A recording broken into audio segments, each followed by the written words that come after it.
Alô pessoal, paz de Cristo a todos. Vamos aqui a mais um vídeo com a ajuda de Papai do Céu, se assim Ele quiser nos ajudar. Vamos mais uma vez tratar acerca do rei Ezequias. Já fizemos dois vídeos falando a respeito dele, né? Aqui vamos reiterar, lendo aqui umas 3 passagens que falam acerca dele. A primeira vai ser em 2 Crônicas, capítulo 32, a partir do versículo 20. E depois vamos ler o capítulo 38 e 39, se assim der tempo. Depois você leia. É muito usado o capítulo 38, versículo 1 apenas, para formarem teorias, como é falado aí, né? Muitas teorias a respeito da sempre repetida a mesma mensagem, ignorando, em primeiro lugar, o que diz o versículo seguinte, e em segundo lugar, o contexto do livro. Vamos lá para o que a Bíblia diz e o que dizem, né? Que Deus mandou o profeta, o rei Ezequias se consertar, etc. Vamos lá. Para você entender depois, você lê a partir do capítulo 29 de 2 Crônicas e depois vá para Isaías capítulo 38 e 39. Entendeu? Você vai saber quem foi Ezequias lendo 2 Crônicas do capítulo 29 até o 32 e a doença dele, a cura, por que ele estava doente. Ele pecou antes ou depois da cura dele? O que foi que aconteceu? Vamos lá. Na verdade, nem aqui não. É 2 Crônicas 32, 24. Por aqueles dias, Ezequias caiu doente e estava a ponto de morrer. Implorou a Deus, que lhe falou e lhe concedeu um milagre. Mas Ezequias, veja bem, Ezequias caiu doente e estava a ponto de morrer, implorou a Deus, que lhe falou e lhe concedeu um milagre. Mas Ezequias não correspondeu ao benefício recebido, seu coração se orgulhou e a ira se abateu sobre ele, Judá e Jerusalém. Porém, Ezequias humilhou-se do orgulho do seu coração, assim como os habitantes de Jerusalém, e a ira do Senhor cessou de abater-se sobre eles durante a vida de Ezequias. Então, gente, só de você olhar aqui, você já viu que por causa da cura dele, depois da cura dele, foi que ele se orgulhou. E como foi que surgiu esse orgulho no coração de Ezequias? É por isso que é preciso nós lermos várias e várias vezes os textos para se ter a ideia real. Vamos ver como foi, por quê, como e por que Ezequias se orgulhou. E isso acontece atualmente, infelizmente, com muita gente. Vamos lá? Capítulo 38 do profeta Isaías. Por aquele tempo, adoeceu Ezequias de uma enfermidade mortal. O profeta Isaías, filho de Amós, veio procurar e lhe disse: Assim diz o Senhor, dá as tuas últimas ordens à tua casa, que isso seria a tradução correta, né? Dá as tuas últimas ordens, já que Ezequias não era casado, não tinha filhos, ele não, era comum naquela época o homem, o varão israelita, casar com 40 anos. É isso que a gente não entende da cultura hebraica e quer tirar nossas próprias conclusões nos textos bíblicos, né? Uma cultura diferente, de um povo diferente, numa época diferente.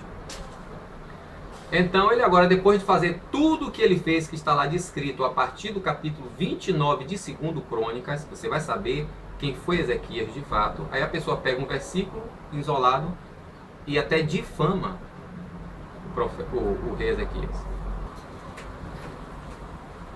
Então diz o quê? Que o profeta Isaías vem e diz: dá as tuas últimas ordens à tua casa, porque é só você ver a história dos reis, né? Davi prometeu a Betseba que Salomão seria rei após ele. Só que, bem Davi não morreu, o que foi que fez Adonias? Adonias ajuntou um monte de gente, pegou um profeta, um capitão e se autoproclamou rei. Se não fosse Natã, ia acontecer com Salomão e os seus irmãos o que aconteceu com os filhos de Gideão. O que aconteceu com Gideão? Gideão não quis ser rei e nem organizou a família dele antes de morrer. E olha que Gideão tinha herdeiro, Davi tinha herdeiro, Ezequias não tinha herdeiro. Imagine se ele não organiza, não põe em ordem, não organiza o seu reino, o que poderia acontecer depois da sua morte? Então Deus disse, assim diz o Senhor, dá as tuas últimas ordens à tua casa, porque hás de morrer, porque não te recuperarás. Versículo 2, que muita gente ignora. Ezequias voltou-se para a parede e orou e disse, ah, Senhor Jeová, lembra-te que tenho andado na tua presença com fidelidade e de coração inteiro, e fiz o que é agradável aos teus olhos. Ezequias chorou abundantemente. E quem lê o versículo primeiro e prega uma mensagem já batida e rebatida, diz que Ezequias está em pecado. E Ezequias disse aqui, ó, lembra-te que eu andei com fidelidade e de coração inteiro e fiz o que é agradável. De tal ponto isso é verdade, que o versículo 4 diz o quê? Então veio a palavra do Senhor a Isaías, vai dizer a Ezequias, assim diz o Senhor, Deus de teu pai Davi, ouvi a tua oração e vi as tuas lágrimas, acrescentarei 15 anos à tua vida, eu te livrarei, tu e esta cidade, das mãos do rei da Síria, e protegerei esta cidade. Aonde que está falando aqui que Ezequias pecou, gente? Depois leia 2 Crônicas todinho, veja, me mostra. Tem também uma parte em 1 Reis ou em 2 Reis. Olha o que diz o versículo 39. Olha onde foi que Ezequias começou aqui a entrar o erro no coração dele. Isso pode acontecer comigo e com você. Ele foi curado, Deus fez um milagre na vida dele, deu livramento a Jerusalém, e sabe o que aconteceu? A fama de Ezequias se espalhou até os lugares mais remotos daquela época. 39.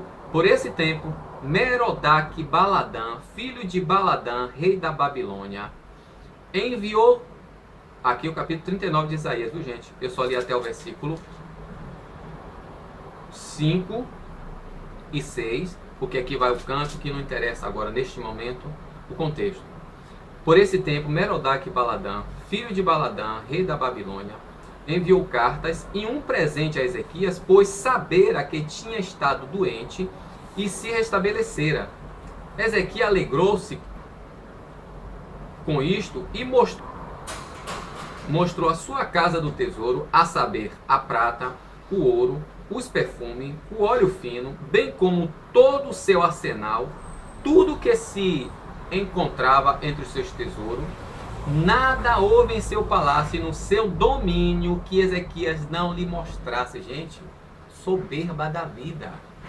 Ele quis mostrar o quanto ele era rico e poderoso. Então o profeta Isaías foi ter com o rei Ezequias e lhe perguntou: que disseram estes homens e de onde vieram ter contigo? Ezequias respondeu: vieram de uma terra distante da Babilônia. Tornou Isaías a perguntar: que viram eles no teu palácio? A isto respondeu Ezequias: viram tudo o que há no meu palácio, nada há entre os meus tesouros que eu deixasse de mostrar-lhes. Imagine, o homem que foi curado de uma chaga mortal e foi favorecido com mais 15 anos, ainda foi livre, né? Foi livrado ali. Não sei se está com essa flexão verbal. Deus deu livramento, não só ele, mas a cidade por causa dele. Essa fama correu todo lugar habitado daquela época que se tinha conhecimento, até na Babilônia. Ele agora, quando as pessoas vêm, ele mostra tudo que tem, toda a sua glória. E disse então Isaías a Ezequias: ouve a palavra do Senhor dos Exércitos.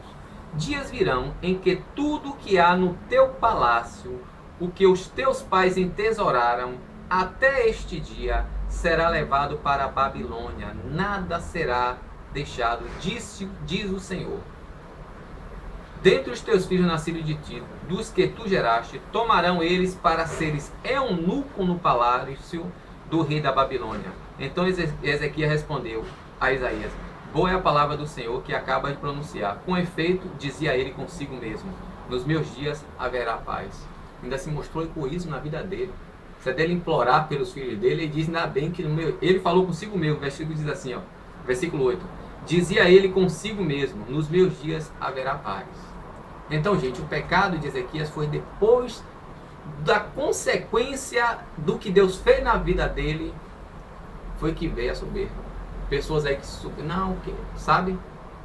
Começa a soberba da vida, ele se achar, como o próprio Satanás disse, pula daqui de cima a baixo, porque está escrito, porque Jesus se pulasse ali do pináculo do templo, ia fazer um espetáculo.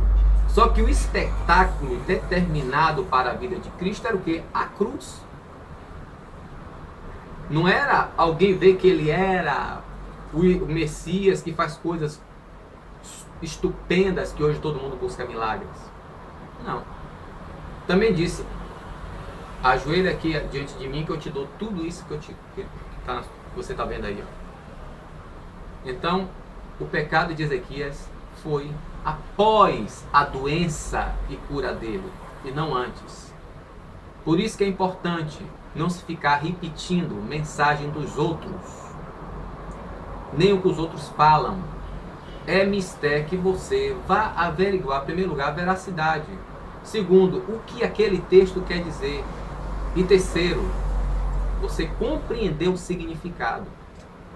Entendeu? Deus em Cristo continue nos abençoar. Espero que eu tenha ajudado. Não esqueça, sempre leia e releia. Você vê que aqui no versículo 2 e 3 de Isaías 38, desmente completamente essas mensagens que diz aí: põe a tua casa em ordem. Deus mandou Ezequias se consertar. Misericórdia. Isso é uma calúnia contra o rei Ezequias. Amém? Deus em Cristo continue nos abençoando. A paz.